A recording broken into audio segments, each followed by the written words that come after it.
예, 오늘 본문 우리 고린도전서 우리 3장 우리 16절부터 우리 17절 말씀을 중심으로 하나님의 성전을 더럽히면 이라는 제목으로 우리 함께 은혜를 나누기를 소원합니다. 바울은 오늘 본문에서 우리 고린도 교인들에게 두 가지 사실을 알지 못하느냐, 여기 이제 알지 못하느냐 이런 표현은 반드시 알아야 된다는 것을 강조하는 표현법입니다. 그 두 가지 사실이 뭘까요? 우리 신앙생활 하는 데 있어서 대단히 중요한 부분인데요. 하나는 너희가 하나님의 성전이다. 즉 우리가 하나님의 성전이라는 거죠. 이 말씀 들어보셨습니까? 우리가 하나님의 성전이다. 또 우리 안에 성령님이 계시는 것을 알지 못하느냐. 우리 안에 성령님이 계십니다. 어떤 분은 그러더라고요. 우리 성령님이 왔다 갔다 하시는 것 같다고. 그런가요? 성령님이 왔다 갔다 하시나요? 물론 구약시대에는 어떤 특별한 사람에게, 때로는 사울에게, 다윗에게 성령이 임하십니다. 그러나 사울 같은 경우는 말씀에 불순종하니까 떠나가시죠. 그리고 오히려 악한 영이 머물게 됩니다. 그래서 구약시대에는 성령의 역사하심이 일시적으로 어떤 사람에게 임했다가 떠났다가 그렇습니다. 그러나 신약시대는 어떨까요? 신약시대는 성령께서 우리 안에 내주하십니다. 성령님이 우리 안에 거하신다는 거죠. 그래서 우리가 이렇게 교회에서 회의도 하고 또 교회 일도 하고 그럴 때에 항상 우리는 그 성령의 인도하심을 받아야 되거든요. 우리 생각과 우리 감정이 앞서버리면 참 문제가 심각하죠. 이제 그러기 위해서는 우리가 회의를 할 때나 또 어떤 일을 할 때에 늘 우리가 기도하면서 우리가 성령께 붙잡혀 있어야 됩니다. 그래서 성령의 인도하심을 받지 않고 내 생각은 이런데, 사회에서 내가 생활할 때는 이런데, 물론 그것이 다 틀렸다는 건 아니지만은 하나님의 교회는 하나님의 인도하심을 받아야 됩니다. 성령의 인도하심을 받아야 됩니다. 물론 우리가 때로는 육신에 속해 있기 때문에 내 생각이 앞서고 내 감정이 또 앞설 때가 있죠. 그런데 그때마다 우리 안에 계신 성령님께서 안 좋아하시는 것을 느끼게 됩니다. 그래서 성경은 그런 경우를 성령께서 뭐 하신다고요? 근심하신다. 이 성령께서 근심하실 때는 영 마음이 안 좋습니다. 그리고 우리가 영적으로 알아야 됩니다. 우리가 말을 할 때도 우리 생각나는 대로 우리가 하지만 우리는 성령님께 하나님 오늘 누구를 만나서 어떤 대화를 하는데 성령님께서 저를 주장해 주십시오.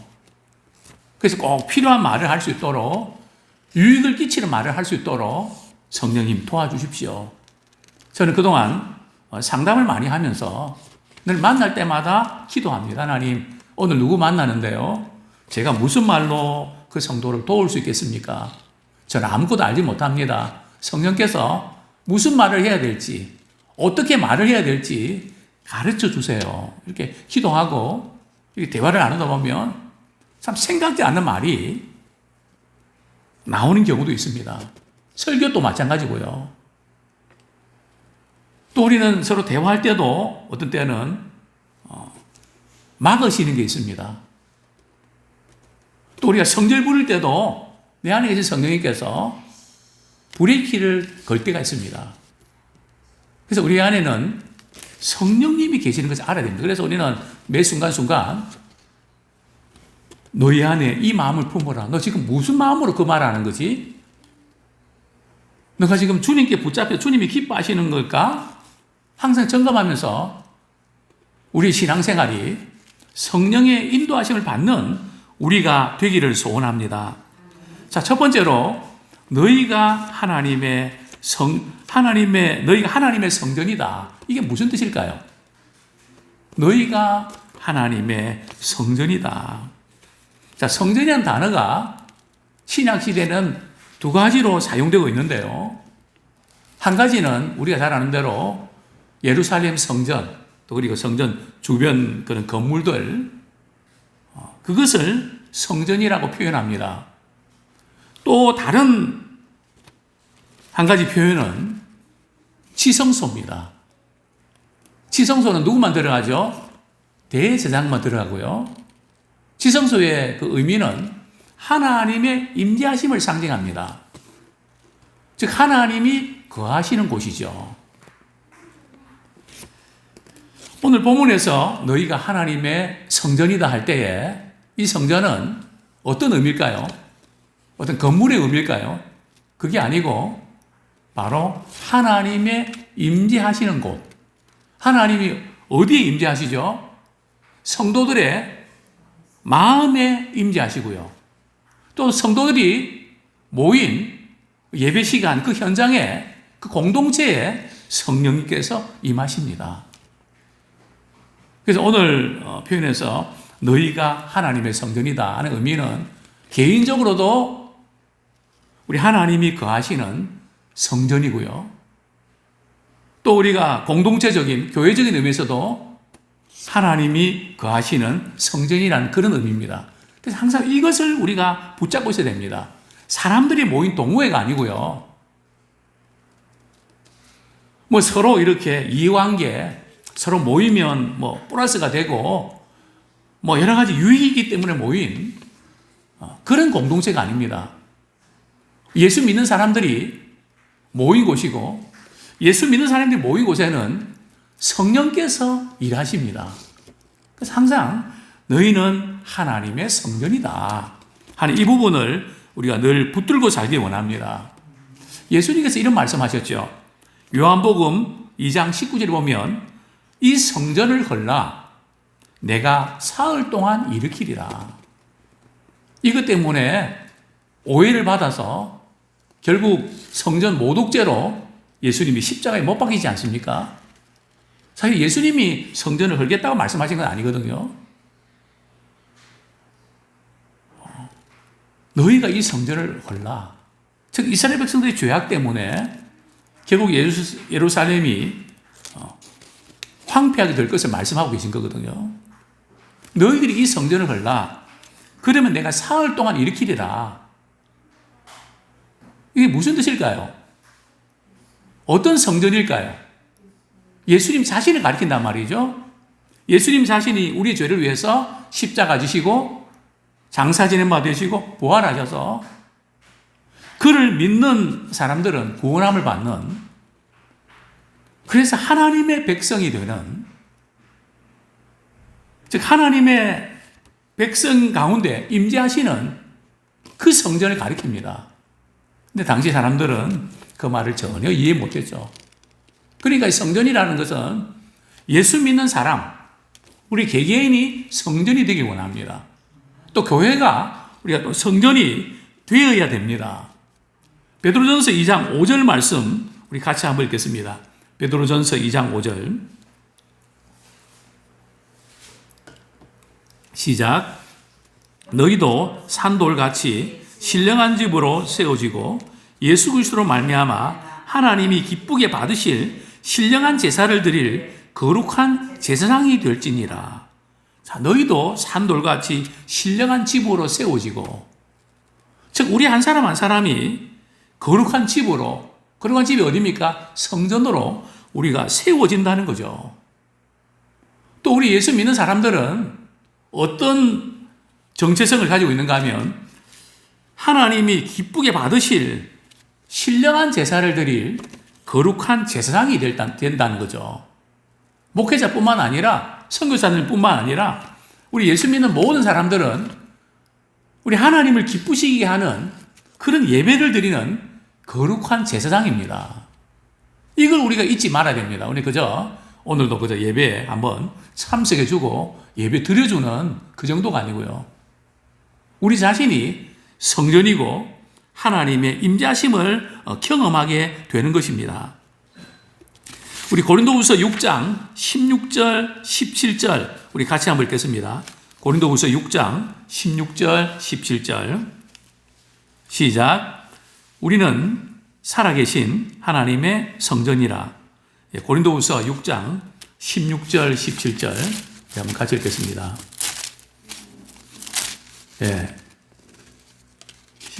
그 하반절 부분, 하반절 읽겠습니다. 제가 읽어드리겠습니다. 내가 그들 가운데 거하며 두루 행하여 나는 그들의 하나님이 되고 그들은 나의 백성이 되리라. 나는 그들이 하나님이 되고 그들은 나의 백성이 되리라. 하나님이 이제 거하시는, 하나님이 임재하시는 바로 그곳이 이제 성전이라는 거죠. 또 우리 마태복음 우리 18장 20절, 마태복음 우리 18장 20절 이 보면 이런 말씀이 나오죠. 마태복음 18장 20절 같이 한번 읽겠습니다. 시작. 두세 사람이 내 이름으로 모인 곳에는 나도 그들 중에 있느니라. 자, 두세 사람이 내 이름으로 모인 곳이 어딜까요? 성전이고 오늘날 교회입니다. 그래서 제가 이렇게 저녁 기도 끝나고 기도할 때 우리 하나님 오늘도 두세 사람이 모였지만 그 가운데 거하시는 주님 우리 가운데 임하시고 우리의 기도를 들어주십시오. 왜냐하면 두세 사람이 모여도 교회고 그들 가운데도 우리 주님은 임재하십니다. 그래서 역사하시죠. 그렇습니다. 두세 사람이 우리 예배드리 모일 때도 그곳에 우리 성령님께서 역사하십니다. 성령께서 이제 우리 안에 거하시기 때문에 우리 주님이 우리에게 요구하시는 것이 뭘까요? 우리 다시 우리 고린도전서 우리 3장을 돌아갑니다. 고린도전서 3장 17절 같이 한번 읽겠습니다. 시작. 누구든지 하나님의 성전을 더럽히면 하나님이 그 사람을 멸하시리라. 하나님의 성전은 거룩하니 너희도 거룩하니라. 너희도 그러하니라. 그렇습니다. 우리 개개인이 하나님의 성전이라고 말씀하셨고 또 우리 교회가 하나님의 성전을 말씀하시면서 요구하시는 게 뭐죠? 성전은 거룩해야 됩니다. 성전을 더럽히면 안 됩니다. 성전을 더럽힌다는 의미가 뭘까요? 우리 하나님의 이름을 멸시하거나 또 교회를 소홀하게 여기면 안 된다는 거죠. 그래서 우리가 예배 순서를 맡고 우리가 봉사할 때에 우리가 무슨 일이 생길 수가 있거든요. 그때는 반드시 책임지는 행동을 해야 됩니다. 내게 주어진 일들을 최선을 다해서 비행기 타고라도 와야 되거든요. 또 만약에 불가피하게 올 수 없는 경우들은 또 미리 이야기해서 펑크가 나지 않도록 뭐 전화도 하지 않고 그냥 펑크 내면 그게 바로 하나님의 이름을 멸시하는 겁니다. 하나님의 교회를 소홀히 여기는 거죠. 그래서 우리는 교회에서 하는 일들을 그래서 사람들이 하는 일이라고 생각하지 말고 교회의 주인이 누굽니까? 예수 그리스도 아닙니까? 또 교회는 하나님의 집 아닙니까? 그래서 우리가 하나님과 관계된 것은 마음을 다하고 뜻을 다하고 목숨을 다해서 정말 우리가 잘해야 됩니다. 그래서 성경에서 율법의 핵심되는 부분이 레위기에서는 말이죠. 성소를 공경한다는 표현을 씁니다. 그건 단순히 어떤 건물을 공경한 뜻이 아니고요. 하나님을 공경하고 경외한다는 뜻이죠. 그러니까 하나님과 관계된 것은 절대로 소홀히 하면 안 됩니다. 그래서 성경에 보면 하나님의 일을 게을리하는 사람에게는 저주가 있다고 말씀하고 있거든요. 왜냐하면 하나님과 관계된 일에 있어서 만약에 대통령과 어떤 약속을 잡았는데 펑크가 나면 큰일 나죠.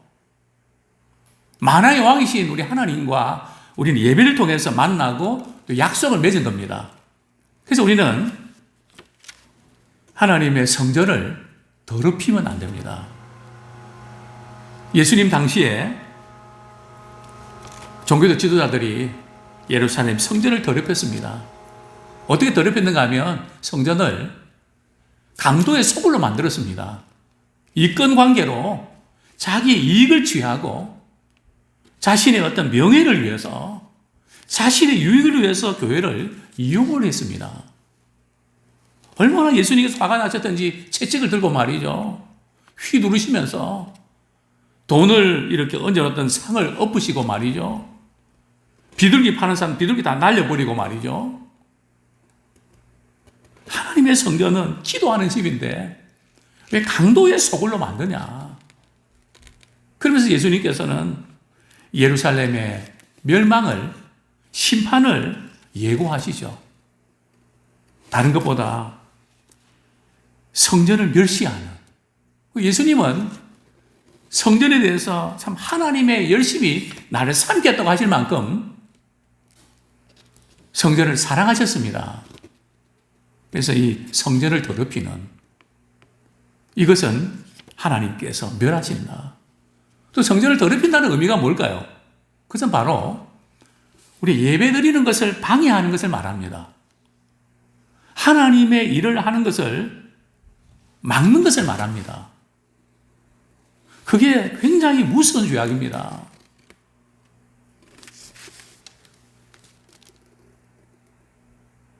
우리가 이 정부가 예배에 대해서 이렇게 도와주십시오. 부탁은 할 수 있어도 정부가 예배 드리는 것을 뭐 어떻게 해라. 몇 명까지 모여라. 그렇게 할 수 없는 겁니다. 누구 마음대로요. 이전 같으면 바로 공무원이든 누구든 바로 체포당하고 말이죠. 즉결 심판에 들어갑니다. 아직도 그 법이 살아있습니다. 왜냐하면 하나님께 예배드리고 하나님의 일을 하는데 그걸 누가 방해를 해요? 성경 말씀합니다. 하나님께서 그를 반드시 멸하신다. 이스라엘 백성들 가운데 이스라엘 백성들이 애굽에서 나올 때 말이죠. 무슨 일이 있습니까? 하나님께서 이스라엘 백성들이 광야에서 제사 드린다. 예배 드리러 간다고 우리를 사흘 동안 보내라 그랬거든요. 바로왕이 막고 있잖아요. 안 보내잖아요. 그러니까 무슨 일이 벌어졌습니까? 10가지 재앙을 내리지 않습니까? 이 정부는 우리 알아야 됩니다. 교회가 살아있고 교회가 부흥할 때에 이 나라는 경제 성장을 했습니다. 교회의 성장과 이 민족의 성장은 비례합니다. 이 민족이 자원도 하나도 없는데 가운데 여기까지 올 수 있다는 것은 하나님의 은혜요 축복입니다. 세계에서 전무한 일이거든요. 이게 어떻게 가능합니까? 믿음의 사람들이 주님의 전 나가서 산속에서 울부짖으며 기도할 때 하나님이 보호해 주시고 하나님 지켜주십시오. 이 땅의 교회들마다 성도들이 성전에 가서 하나님 이 민족 살려달라고 울부짖고 기도할 때에 이 민족이 사는 겁니다. 무슨 다른 누가 살릴 수 있는 게 아니고 하나님이 도와주셔야 삽니다. 근데 그것을 막는다고요?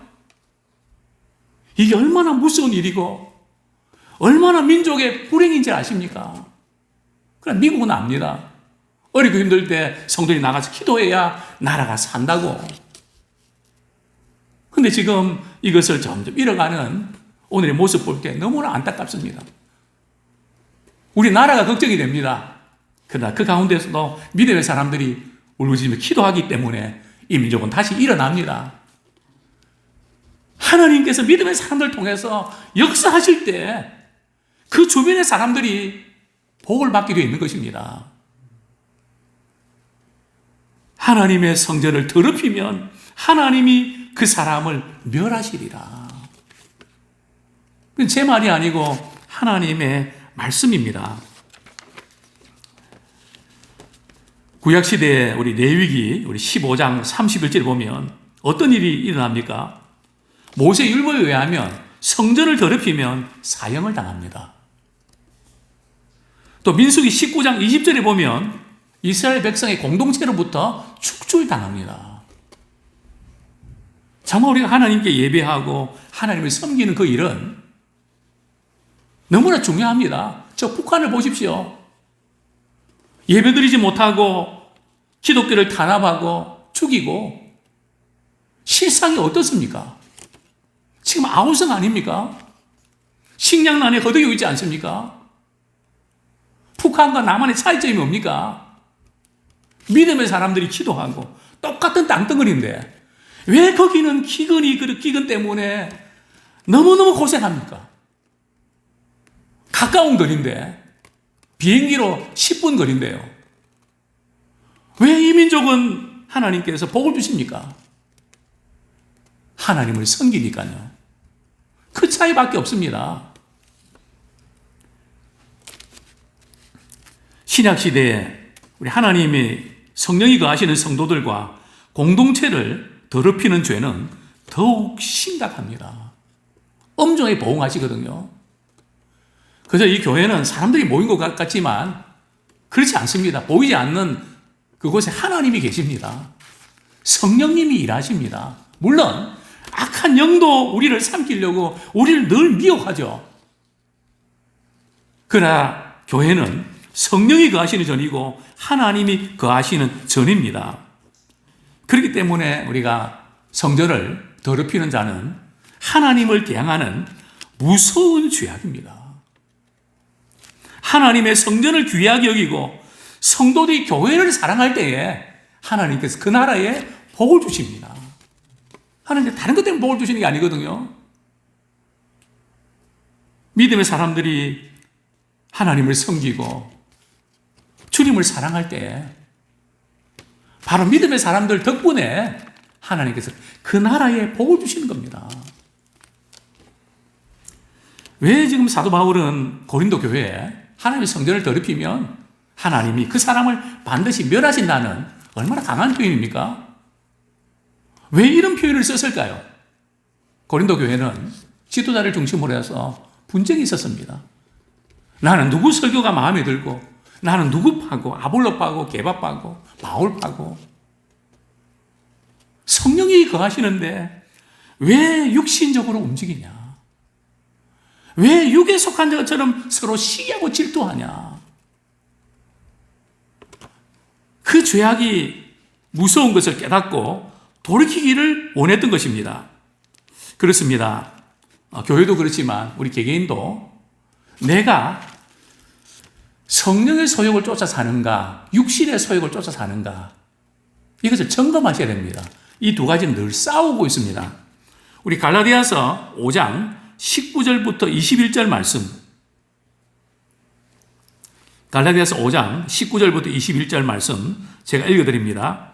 육체의 일은 분명하니 곧 음행과 더러운 것과 호색과 우상숭배와 주술과 원수 맺는 것과 분쟁과 시기와 분냉과 당짓는 것과 분열함과 이단과 투기와 술취함과 방탕함과 또 그와 같은 것들이라. 전에 너희에게 경계한 것 같이 경계하노니 이런 일을 하는 자들은 하나님의 나라를 유업으로 받지 못할 것이요. 이 하나님의 나라를 유업으로 받지 못한다는 의미가 뭘까요? 천국 못 들어간다는 거 아닙니까? 물론 우리가 한순간에 이런 죄를 지을 수 있습니다. 그러나 계속해서 그 죄를 짓고 벗어나지 못하면 천국에 들어갈 수 없다는 거죠. 회개하고 돌이키면 천국에 들어갈 수 있습니다.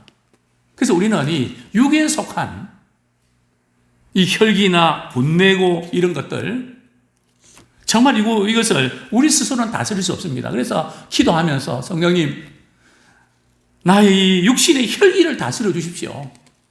그래서 우리는 기도해야 됩니다. 어떻게 우리가 성령의 다스림을 받을 수 있을까요? 성령의 다스림은 우리가 말씀을 들을 때에 성령님께서 그 말씀이 생각나게 하십니다. 우리의 감정이 막 이렇게 올 때 말이죠. 말씀이 떠올라야 됩니다. 또 우리가 기도할 때에 성령의 충만함으로 우리는 혈기와 분노를 이길 수 있는 힘을 주십니다. 아무쪼 우리는 성령의 다스림을 받는 우리가 되길 원합니다. 말을 하거나 생각을 행동할 때 우리는 거룩해야 됩니다. 과연 우리는 어떤 것을 따르느냐에 따라서 우리의 삶이 완전히 달라집니다. 로마서 8장 5절부터 8절 말씀 제가 읽어드리겠습니다. 육신을 따르는 자는 육신의 일을, 영을 따르는 자는 영의 일을 생각하나니 육신의 생각은 사망이요 영의 생각은 생명과 평안이니라. 육신의 생각은 하나님과 원수가 되나니 이는 하나님의 법에 굴복하지 아니할 뿐 아니라 할 수도 없습니다. 육신에 있는 자들은 하나님을 기쁘시게 할 수 없느니라. 교회는 다녀도 말이죠. 우리가 육신에 있으면 하나님을 기쁘시게 할 수도 없고, 그러니까 하나님을 기쁘시게 하는 일을 하자 그러면 예 좋습니다 하는 거 짜증내고 화를 내고 말이죠. 할 수가 없죠. 우리가 영의 일을 하면 영의 일을 생각합니다. 근데 육신의 일을 하는 사람은 육신의 일을 생각하거든요. 그 영적인 어떤 그 부분들이 하나님을 기쁘시게 하는 게 거부감이 생기고 대항하게 됩니다. 그리고 우리가 자꾸 난 죽고 싶다 이래 살아서 뭐하냐, 이것은 영의 생각이고 육의 생각일까요? 육의 생각이죠. 육의 생각 사망이란 말이에요. 죽고 싶다 하는 이것은 자꾸 육의 생각이 사로잡고 있다는 거예요. 그때마다 우리는 영의 생각을 바꿔야 됩니다. 말씀 듣고 기도하면서 그럴 때 성령께서 우리에게 생명과 평안을 주십니다. 로마서 8장 12절 14절 읽고 말씀 맺겠습니다. 그러므로 형제들아 우리가 빚진 자로 돼 육신에게 져서 육신대로 살 것이 아니니라. 너희가 육신대로 살면 반드시 죽을 것이로되 영으로서 몸의 행실을 죽이면 살리니 무릇 하나님의 영으로 인도함을 받는 사람은 곧 하나님의 아들이라. 육신의 소욕이 올라오지만 우리는 성령의 소욕으로 이것을 다스려야 됩니다. 육신의 소욕으로 그대로 두면 영적으로 우리는 까랑게 됩니다. 그래서 우리는 누군가 하나님의 영, 성령의 인도하심을 받는 우리 개개인과 교회가 되기를 축원합니다.